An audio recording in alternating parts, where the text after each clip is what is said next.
Hi, it's Arvanda. Welcome back to my channel. In today's video, I am gonna show you how I turned this old and ready to trash drawer into this super cute and girly version, the lazy way. So since the surface is laminated, you don't have to sand it, but I just did it because I had the tool around, but you don't have to do it. You can skip that part because it didn't make no difference. But the part that the step that you can't miss is the wipe down. You have to clean it really good, and I mean it. You have to clean it really good inside and out, so the paint for the paint to stick on the surface. Once it dry, I cover the knobs or handles with tape, and I cover the surface or the floor where I was working on.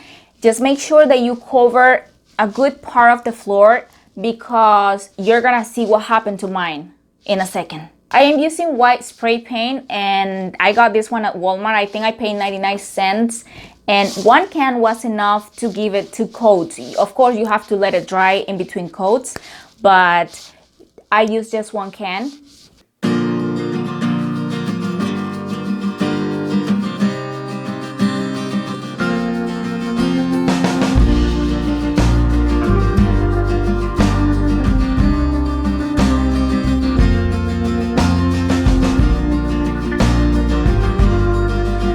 Second coat was dry, I used another spray paint in pink, and I think I paid less than $4 for this one, $3.90 something or $3.80 something if I am not mistaken. It's also from Walmart, and I also needed just one can. I also gave it 2 coats.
Now, a step that I forgot to record was when I was painting the handles, but it's self-explanatory. I also use spray paint in gold. I let mine dry overnight because it was the nighttime, and I wanted to make sure that everything was set and ready to be moved to my room. But the whole process, it took me about an hour or less than an hour to do the whole project, and look how beautiful it looks. It's that simple. I hope you liked this video. If you did, give it a thumbs up, subscribe to this channel, and I will see you next time. Bye bye.